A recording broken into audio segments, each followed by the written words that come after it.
Revenge with Karen.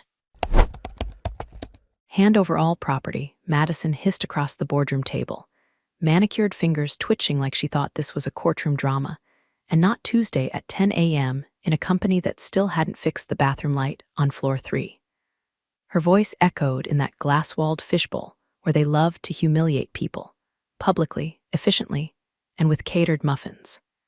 Everyone turned to me, expecting the meek compliance lady to cave and scribble her name on whatever forged document she was handed like a good corporate ghost. Instead, I slid a tiny black dongle across the polished mahogany and watched Legal's jaw hit the laminate harder than Madison hit the CEO's nepotism lottery. But let me back up, because you don't get to hold the kill switch without first learning how to survive invisible. Started at Galleon Systems 14 years ago, back when we still used BlackBerries and thought fax machines were just going through a phase. I was brought in after their second audit failed harder than a startup's fourth pivot. Back then, compliance was a hallway closet stuffed with expired toner and unsigned NDAs. No one wanted the job. No one even understood what compliance architecture meant. Hell, I barely did, but I knew how to read, and I knew how to listen, and I kept my mouth shut while I turned that rotting pile of half-assed policy into a clean, airtight system so solid you could have engraved it on a headstone. I didn't chase credit, never asked for a raise, never joined the awkward birthday parties in the break room where someone always brought that one store-bought sheet cake that tastes like vanilla shame. I just built, quietly, thoroughly, and with just enough paranoia to make Edward Snowden raise an eyebrow. Over time, I stitched together protocols that would make a Swiss bank weep. Digital escrow chains, vendor verification loops, quarterly device sign-offs that required biometric tokens and secondary physical custody, something nobody cared about until suddenly they really cared.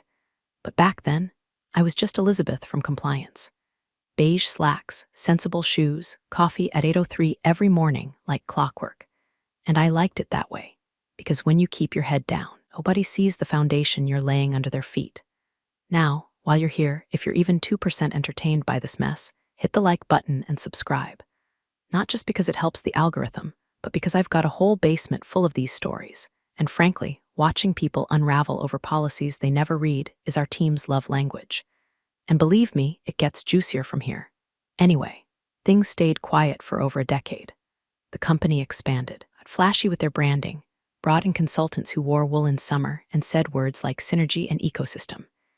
They moved us into a new building that looked like a Pinterest board threw up, all exposed brick and espresso stations. But the bones of this place, the legal ducts, the compliance blood vessels, those were mine. Every audit passed, every vendor re-upped, every digital contract signed, sealed, and secured with a protocol that required, among other things, a device most people forgot existed, the property verification protocol Dongle. Only one custodian at a time, must be physically held, must be manually authenticated quarterly by the designated officer. And guess who that was? They let me keep it because no one else wanted to deal with the paperwork. It sat in my drawer next to some peppermint gum and a stress ball shaped like a pig. For 6 years, I never touched it. Never needed to. System worked. No red flags, no breaches, just quiet, boring safety, until Madison showed up. Until the whispers started about legacy roles and consolidating authority and empowering new leadership. Until the custodian of the most important hardware token in the company was relocated next to the goddamn janitor's closet. But I'm getting ahead of myself. Just remember this, every fortress looks peaceful until someone tries to storm the gates. And mine had a deadbolt they forgot I installed. Madison came in like a pink hurricane with a LinkedIn bio full of buzzwords, and an MBA she probably bought from a vending machine next to her daddy's golf cart. Strategic property lead, the internal memo said, like the company needed a steward for its staplers. I'd been at Galleon Systems longer than the building's plumbing. Now here came this 29-year-old trust fund peacock flapping into my domain with her Chanel knockoff bag and a trail of iced oat milk lattes. Her first move, reclaiming assets, which, translated from Madisonese, meant randomly renaming drives, taking control of shared folders she didn't understand, and calling surprise team meetings where she'd mispronounce basic acronyms like she was guessing on Wheel of Fortune. Had one of those smiles that looked focus grouped, the kind that made you check your wallet without realizing it. Redundant legacy roles, she said to the room during her first Monday briefing. We're streamlining. She looked directly at me when she said it. By Thursday, my title changed from compliance operations manager to compliance liaison, like I was now the greeter at a haunted mansion. No explanation, just a cheerful ping from HR and an auto-generated PDF with my new title buried under a pile of HR language, so dense it should have come with an oxygen tank. I didn't say a word, didn't flinch. I'd been through 3 restructures, 2 buyouts, and a ransomware attack that took down payroll for 3 weeks. This wasn't the first time someone underestimated the quiet one. My office was gone too. Moved to the end of the west hallway, between facilities and storage. The janitor named Mike was my new neighbor. He gave me a pack of mints and a look that said, "You too, huh?" I showed up every day. 8:03 a.m., just like always. Coffee in hand, badge scan, no complaints.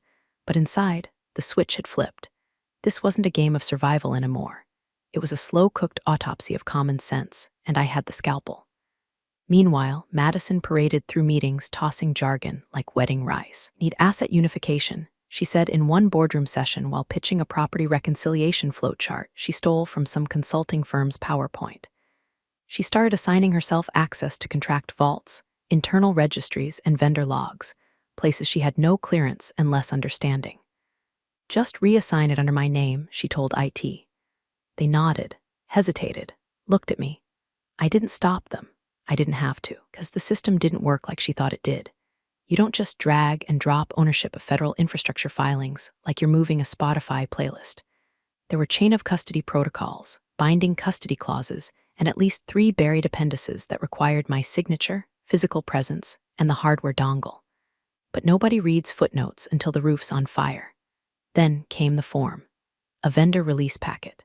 Form 8B71, tucked into the bottom of a folder Madison brought to legal. It needed a compliance signature. Real, legal signature, mine or someone with registered clearance. I was copied on the email, watched the digital envelope arrive. I waited. An hour later, Madison forwarded it again. Can someone just get this done? She wrote. Elizabeth, not sure if you're even needed on this. Can you confirm? I walked to legal, picked up the file, and there it was, her signature, in purple ink, under a section clearly labeled Authorized Custodian Acknowledgement. She hadn't even read it. I handed it back. Thanks, I said. This one's a keeper. Nobody asked what I meant, and I didn't explain. I just scanned it into my archive system, flagged it, filed it under a folder named Madison Unsigned Consequences. She thought she was consolidating power, but all she was doing was signing her name onto a list of liabilities that were slowly curling around her like a python made of federal compliance violations. I said nothing, just nodded politely, went back to my office, listened to the buzz of the vending machine and waited. Because the thing about snakes, they don't realize they're choking until they can't scream. You've been reassigned, said the HR rep, former intern with a man bun and a clipboard he held like it had legal authority. He didn't look me in the eye when he handed me the new office keycard. Just tapped the clipboard and said, if you could vacate your old space by noon, that'd be great. I didn't say anything, didn't throw a fit. I just stood there for a beat too long. Let the silence hum in the space between us like a warning rattle. Then I took the card, nodded once, walked back to the office I'd made mine for over a decade. That space had been built around my habits. The chair that didn't squeak, the desk drawer that stuck unless you jiggled it just right. The filing system coded by shape, not label, because I trusted color more than IT. And the drawer on the bottom left, the one nobody touched, the one with the small black case housing a device so boring-looking, people mistook it for a dead USB stick. It was the property verification protocol token, and it wasn't going anywhere. The email came 5 minutes later. Subject: Transition of responsibilities immediate from Madison Huffington at GallionCorp.com to Compliance Team, Legal Oversight, per my role as Strategic Property Lead. I'll be absorbing all compliance-level approvals moving forward. Elizabeth will assist in the interim transition as needed. Thank you for your flexibility. Translation: You've been made redundant. Help me take your work so I can pretend it was mine all along. I read it twice, then closed my inbox. By 11:30 a.m., I'd packed everything. Photos, desk plants, the ceramic mug with audit this scrawled on it in peeling gold foil. Even the framed copy of the Galleon Charter with my original compliance stamp on it, back when they still gave a damn. Madison never even knew it existed, except I left one thing behind, the backup access keys. I left them on purpose, right there on the keyboard.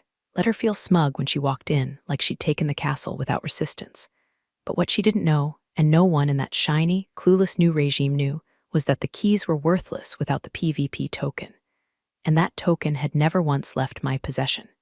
Before I left the office, I locked the door, looked around one last time, walked calmly to the elevator with the token in my coat pocket, and the quiet, slow boil of rage curling under my ribs like an electric storm. The new office, a windowless shoebox wedged between the supply closet and a wall that reeked of moldy drywall. My nameplate was made from printer paper, taped crooked to the door. No one had even bothered to laminate it. The badge scanner didn't work the first 3 times I swiped.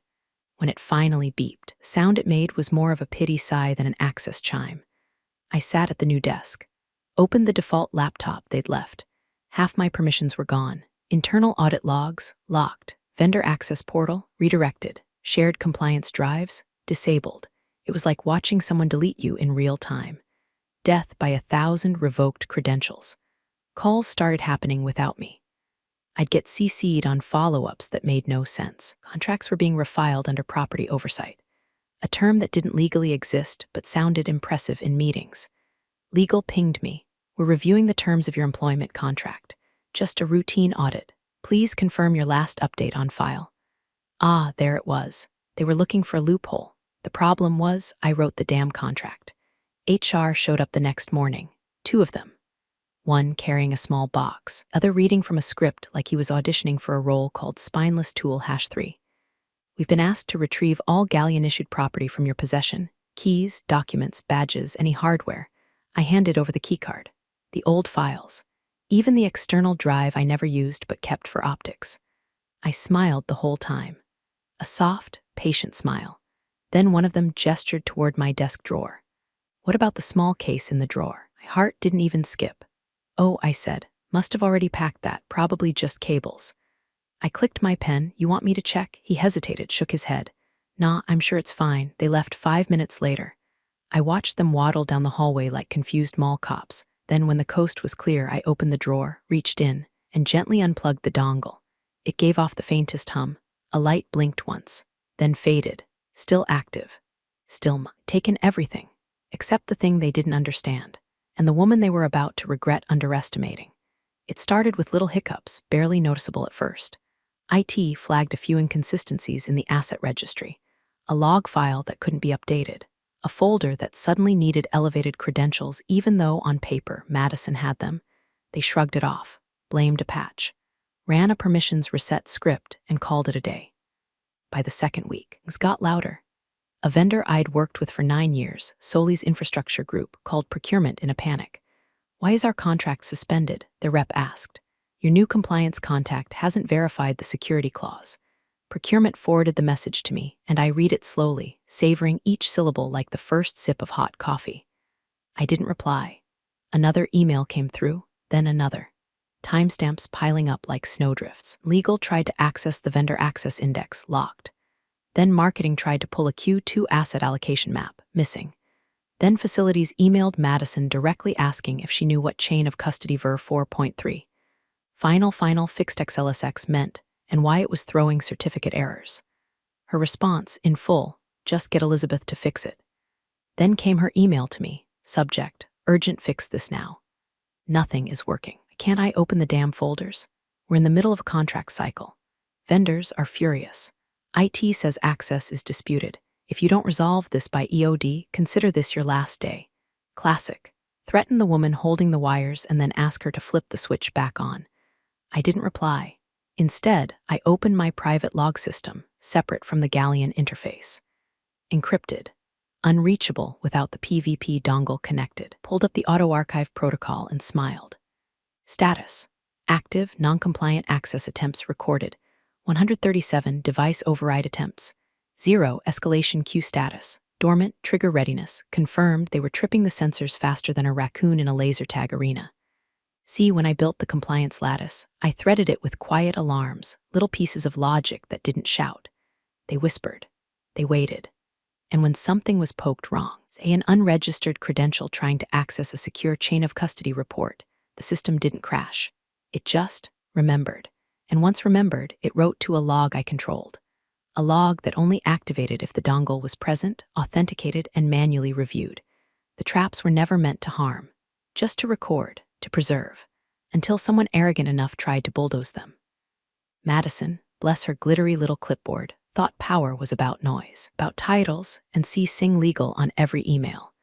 She didn't realize the most dangerous thing in a system isn't the firewall, it's the ghost protocol with no name. The vendor complaints hit critical mass by Wednesday.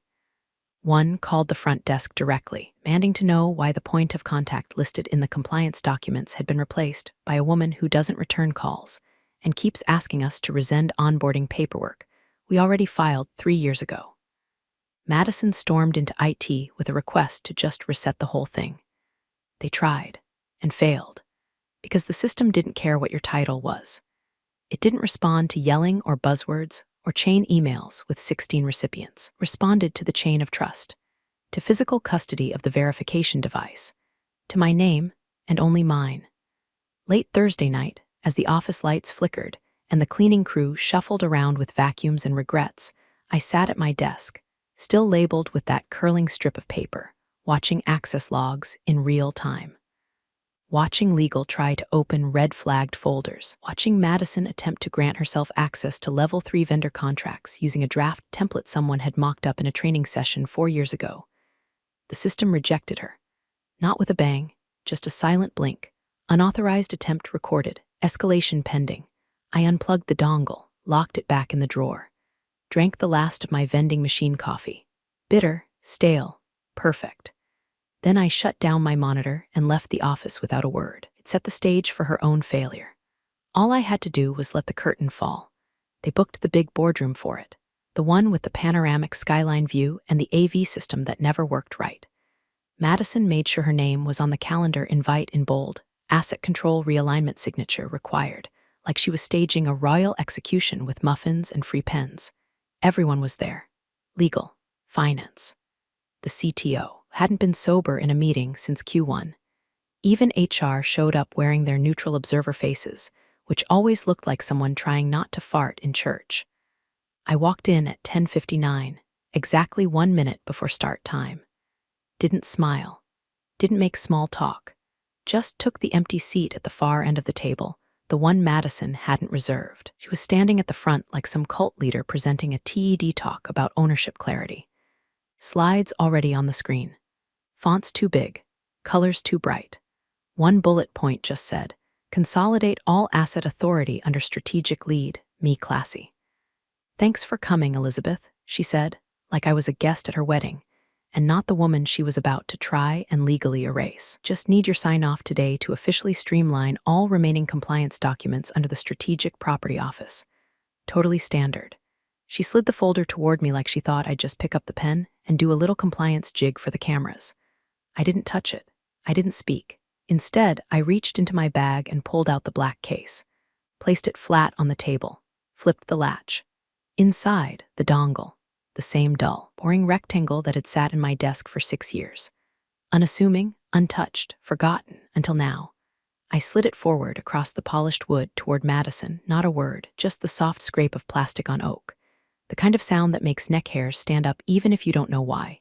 The CTO sat up straighter, leaned in, legal paled. Madison blinked like I just dropped a grenade in her mimosa.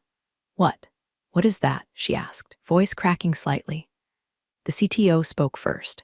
His voice was low but urgent. That's the compliance device. The actual one, the PVP token. Madison laughed, a sharp, nervous little yip. Well, okay, but like it's symbolic, right? We don't actually use no legal cut-in. Their voice trembled. It's not symbolic. They were already pulling out their laptop, typing with fingers that looked like they'd lost all circulation.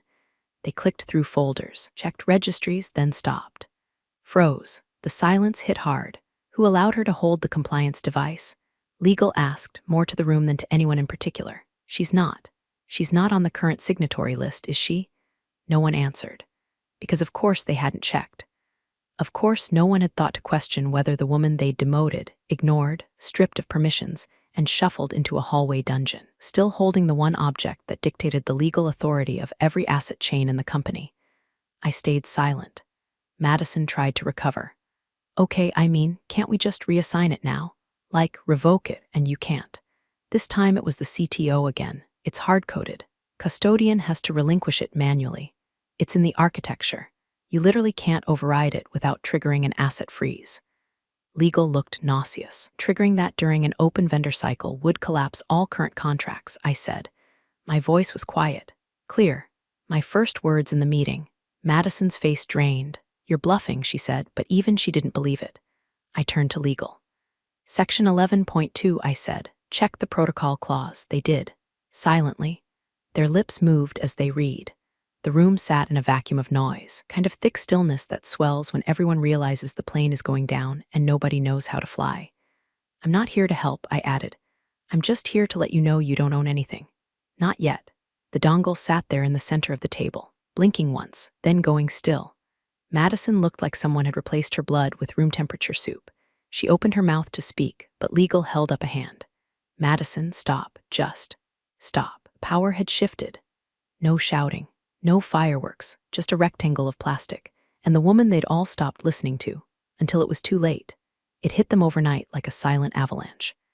At exactly 3:07 a.m., the asset registry went dark. Not a system crash, not a hack, just gone. The primary chain of custody drive that stored every digital asset agreement, vendor compliance file, infrastructure declaration, licensing archive blinked out like someone turned off a light only one person knew existed. By morning, panic had begun to simmer, slow, confused, like a fog rolling into a valley of idiots. The investor portal displayed nothing but a polite little red box. Verification error asset authority, chain unavailable. Then the phones started ringing. Vendor escalation lines lit up like Christmas at a meth lab. Your rep failed to validate our renewal key. One firm emailed. We've suspended all ongoing shipments until the chain's restored, said another. Legal ran their first disaster check and found the vault backup inaccessible. The timestamp read, last authorized override Elizabeth J. Marlowe, dated 6 years ago. No updates, no overrides, just a frozen state. CTO pulled Madison into a war room before noon. Her voice, apparently, could be heard through the wall. Just reset the damn thing. Can't we revoke her access? CTO's voice, weary and sharp. It's not access, it's custodianship. And no, you can't. Not unless she releases it. That's the PvP architecture. That's what she warned us about when we made her build it. You mean the little plastic thing? She asked, incredulous. The thing, he snapped, is the legal linchpin of every asset contract in this building. Meanwhile, Slack was melting down. Screenshots trickled out like blood through a white blouse. Hash in for alerts. Who let Elizabeth keep that dongle? Wait, wasn't she demoted? Who signed her as authorized device holder?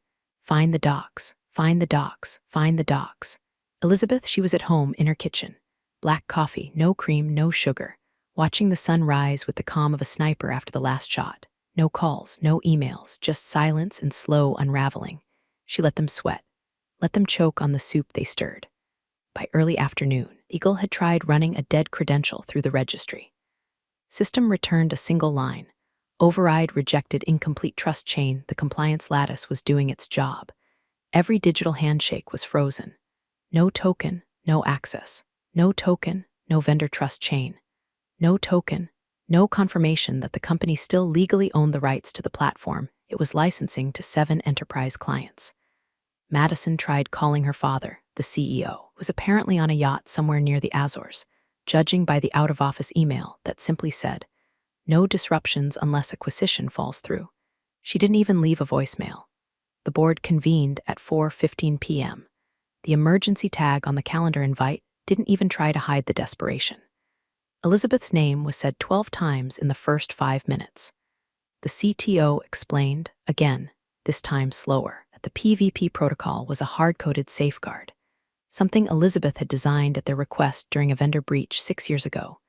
She did what we told her to, he said, built a system that couldn't be overridden or spoofed, the kind of architecture we bragged about to investors.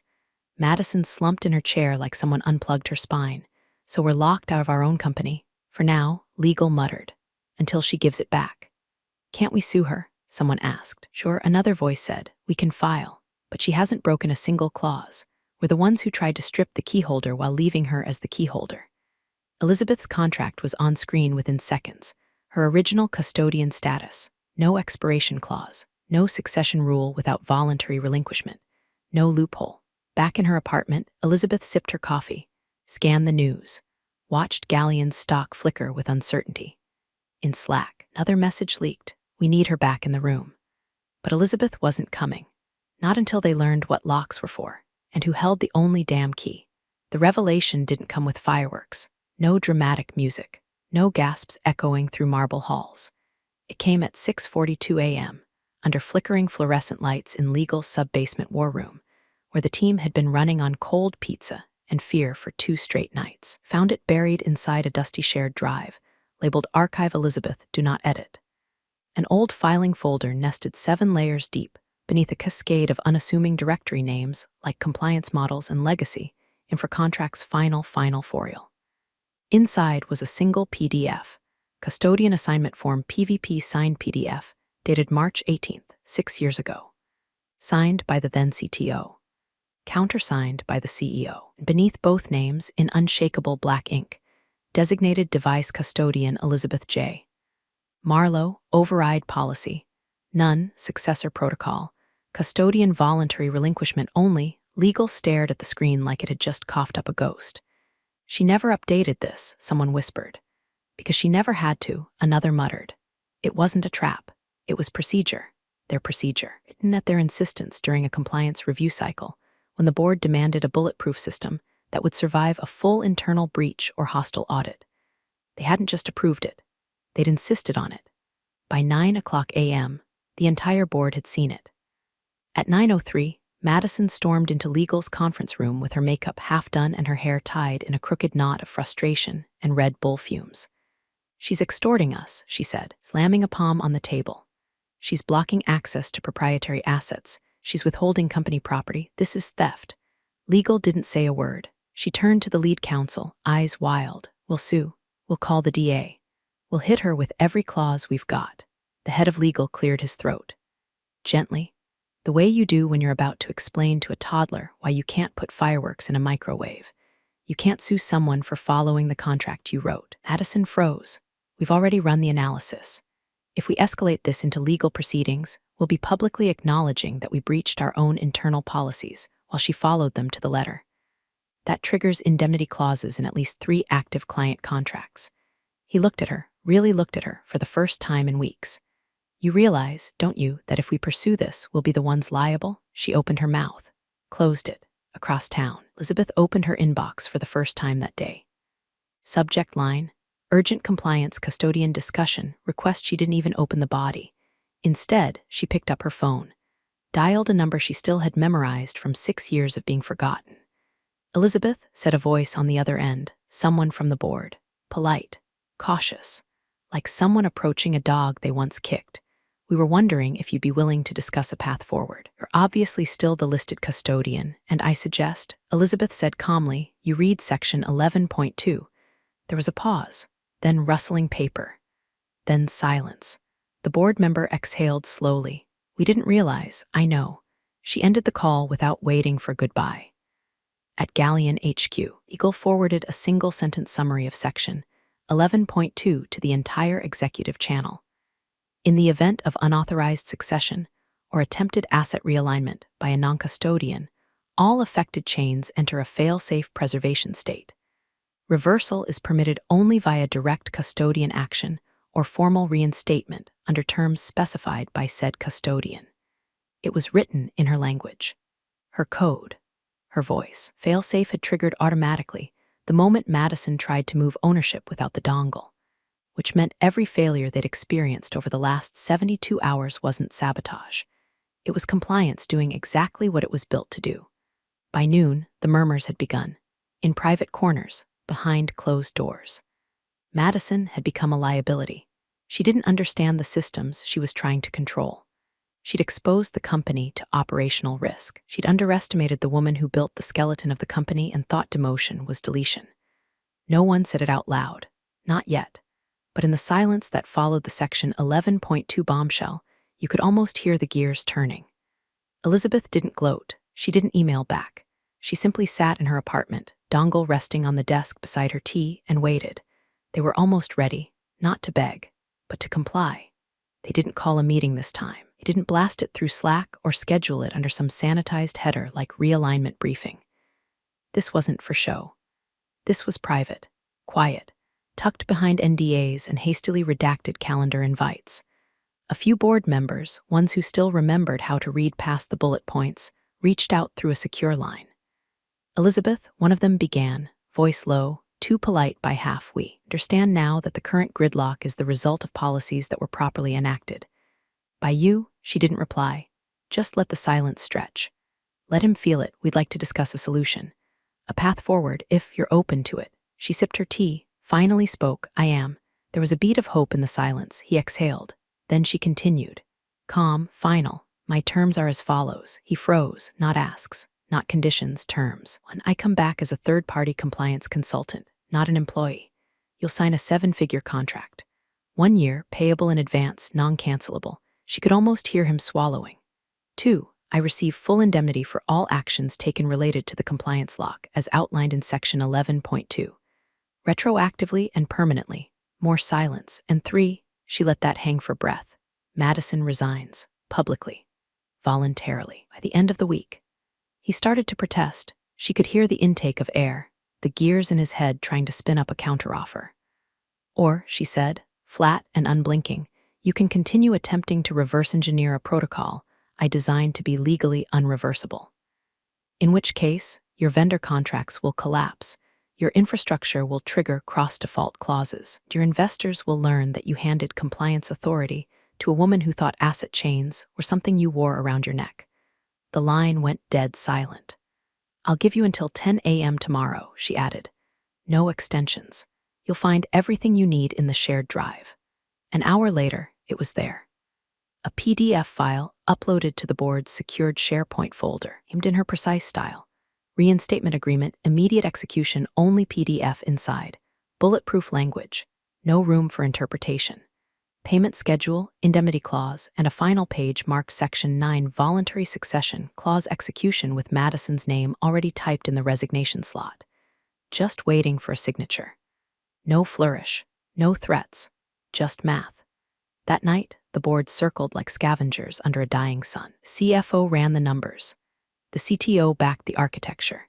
Legal confirmed through gritted teeth that Elizabeth's demands were not only fair, they were inevitable. By sunrise, the document had 7 signatures. Madison's wasn't one of them.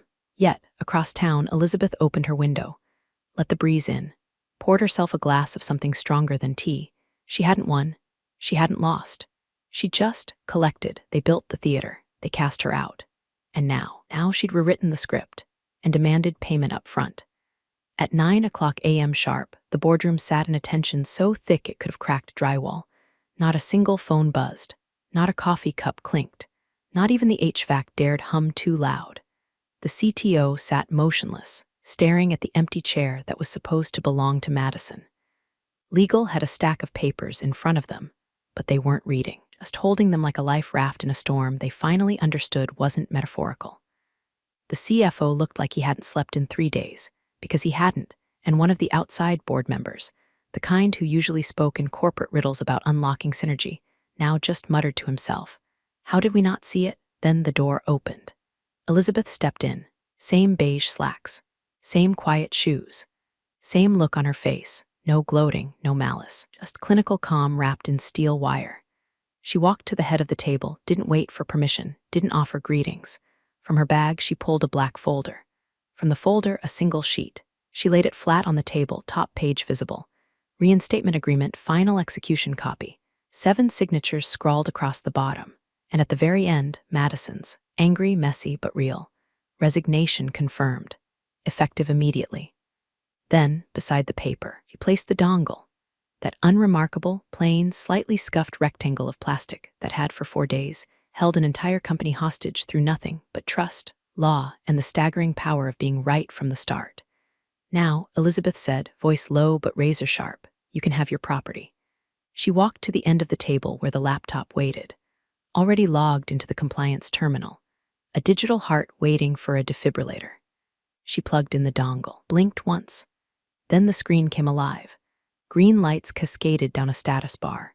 Compliance status, restored asset authority, validated vendor chain, verified infrastructure license chain, active custodian confirmation, transfer eligible. Legal let out an audible exhale, hands trembling as they reached for the updated contract list.